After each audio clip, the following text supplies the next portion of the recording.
Alright guys and gals, here we go. We're going to be addressing one-sided back pain today.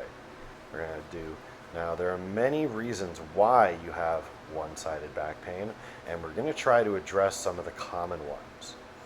Now our first one we have here is our squat pull. Now you're going to reach down, you're going to grab the outsides of your ankles, you're going to tighten your torso up, think nice tall head, pull the shoulders back and down, and I'm going to use my hamstrings to pull my butt down. I want you to think, flex your butt down to the ground here.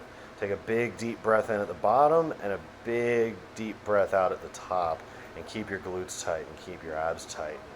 Want to make sure we keep hanging onto the ground and flexing our feet into the ground here.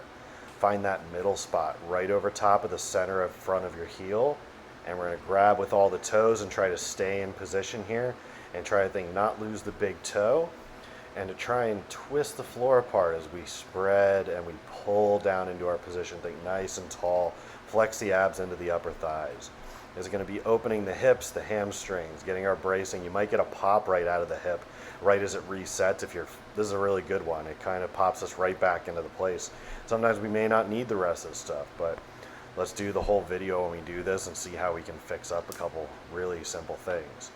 So we got our back march here. Once again, we're actively opening the posterior chain. We're getting ourselves out of our back, into our abdominals, out of our hip creases here. I want you to pin this bottom leg. See, I'm flexing this leg that's still on the ground. I'm driving that heel into the ground, and I'm flexing my glute. You can see my adductor flexing here. Flexing, flexing, flexing, hamstring, calf, glute, all the above.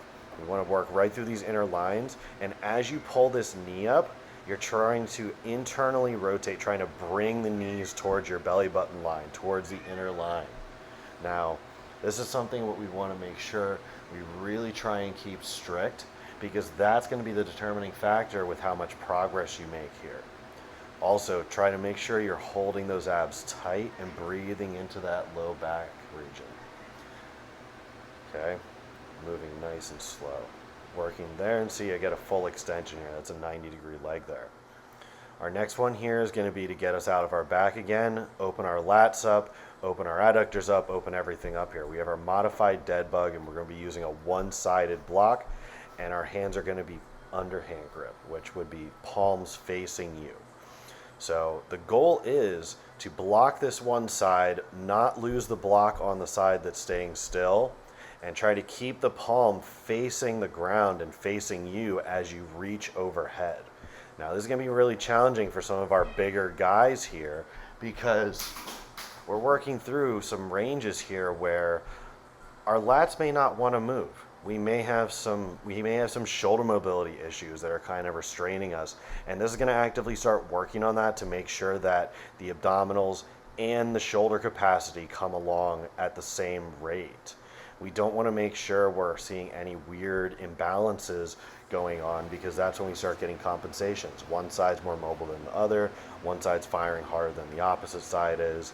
Now we get some deviations. Our last one here that we're going to work into is our split stance opener.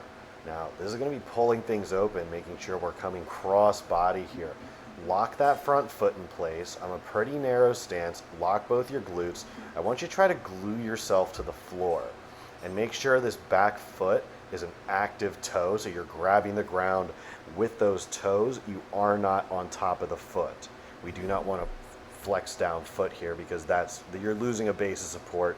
You're not keeping yourself in place. It defeats the purpose of the drill. Now, you see I'm opening and I'm turning my palms to the ceiling. I'm externally rotating, thinking nice tall head, and I'm just raising this arm just slightly at an upward angle here.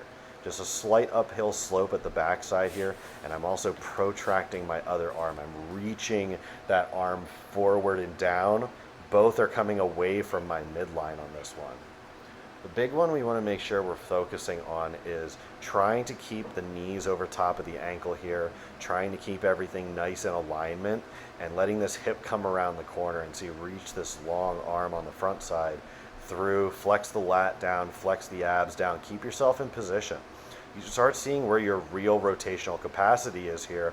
Most people just can't turn. They can't rotate. They don't know where their obliques are. Their lats are tight. Spinal erectors are doing too much. And this comes from a long time sitting, or it just comes from a lot of overuse on one side more than the other. Now, this is going to peel us right open here. It's going to open the front side of the hip. It's going to help us with some shoulder mobility issues. And you see I belled down a little bit there and I can't go as far. Now, this should fix up a lot of your one-sided problems that are going on, or at least slightly mediate them for a time being.